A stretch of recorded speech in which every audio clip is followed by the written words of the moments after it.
नचिकेता और यमराज के बीच हुए संवाद का उल्लेख हमें कठोपनिषद में मिलता है। नचिकेता के पिता जब विश्वजीत यज्ञ के बाद बूढ़ी एवं बीमार गायों को ब्राह्मणों को दान में देने लगे तो नचिकेता ने अपने पिता से पूछा कि आप मुझे दान में किसे देंगे। तब नचिकेता के पिता क्रोध से भरकर बोले कि मैं तुम्हें यमराज को दान में दूंगा। चूंकि ये शब्द यज्ञ के समय कहे गए थे, अतः नचिकेता को यमराज के पास जाना ही पड़ा।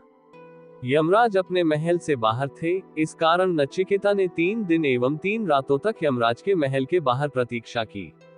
3 दिन बाद जब यमराज आए तो उन्होंने इस धीरज भरी प्रतीक्षा से प्रसन्न होकर नचिकेता से 3 वरदान मांगने को कहा। नचिकेता ने पहले वरदान में कहा कि जब वह घर वापस पहुंचे तो उसके पिता उसे स्वीकार करें एवं उसके पिता का क्रोध शांत हो। दूसरे वरदान में नचिकेता ने जानना चाहा कि क्या देवी देवता स्वर्ग में अजर एवं अमर रहते हैं और निर्भय होकर विचरण करते हैं। तब यमराज ने नचिकेता को अग्नि ज्ञान दिया, जिसे नचिकेताग्नि भी कहते हैं।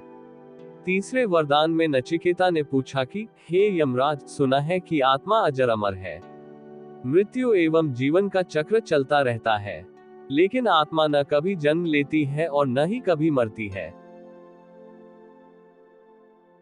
नचिकेता ने पूछा कि इस मृत्यु एवं जन्म का रहस्य क्या है, क्या इस चक्र से बाहर आने का कोई उपाय है। तब यमराज ने कहा कि यह प्रश्न मत पूछो, मैं तुम्हें अपार धन, संपदा, राज्य इत्यादि इस प्रश्न के बदले दे दूंगा। लेकिन नचिकेता अडिग रहे और तब यमराज ने नचिकेता को आत्मज्ञान दिया। नचिकेता द्वारा प्राप्त किया गया आत्मज्ञान आज भी प्रासंगिक और विश्व प्रसिद्ध है।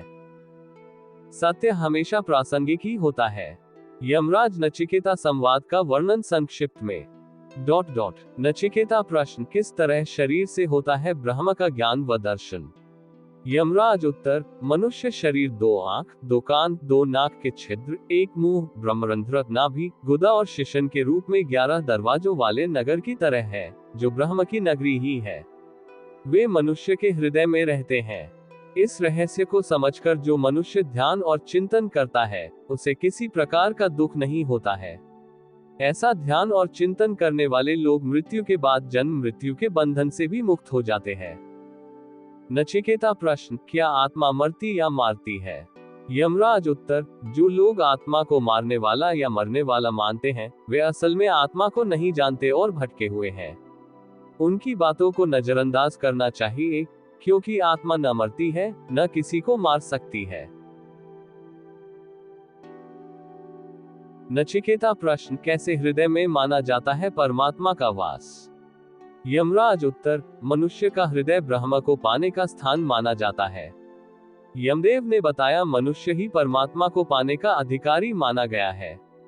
उसका हृदय अंगूठे की माप का होता है, इसलिए इसके अनुसार ही ब्रह्म को अंगूठे के आकार का पुकारा गया है। और अपने हृदय में भगवान का वास मानने वाला व्यक्ति यह मानता है कि दूसरों के हृदय में भी ब्रह्म इसी तरह विराजमान है, इसलिए दूसरों की बुराई या घृणा से दूर रहना चाहिए। नचिकेता प्रश्न, क्या है आत्मा का स्वरूप। यमराज उत्तर, यमदेव के अनुसार शरीर के नाश होने के साथ जीवात्मा का नाश नहीं होता। आत्मा का भोग विलास, नाशवान, अनित्य और जड़ शरीर से इसका कोई लेना देना नहीं है। यह अनंत, अनादि और दोष रहित है। इसका कोई कारण है, न कोई कार्य, यानी इसका न जन्म होता है, न मरती है। नचिकेता प्रश्न, यदि कोई व्यक्ति आत्मा परमात्मा के ज्ञान को नहीं जानता है तो उसे कैसे फल भोगना पड़ते हैं। यमराज उत्तर, जिस तरह बारिश का पानी एक ही होता है, लेकिन ऊंचे पहाड़ों पर बरसने से वह एक जगह नहीं रुकता और नीचे की ओर बहता है, कई प्रकार के रंग, रूप और गंध में बदलता है, उसी प्रकार एक ही परमात्मा से जन्म लेने वाले देव, असुर और मनुष्य भी भगवान को अलग अलग मानते हैं और अलग मानकर ही पूजा करते हैं। बारिश के जल की तरह ही सुर असुर कई योनियों में भटकते रहते हैं। नचिकेता प्रश्न, कैसा है ब्रह्म का स्वरूप और वे कहां और कैसे प्रकट होते हैं। यमराज उत्तर, ब्रह्म प्राकृतिक गुणों से एकदम अलग हैं, वे स्वयं प्रकट होने वाले देवता हैं। इनका नाम वसु है। वे ही मेहमान बनकर हमारे घरों में आते हैं।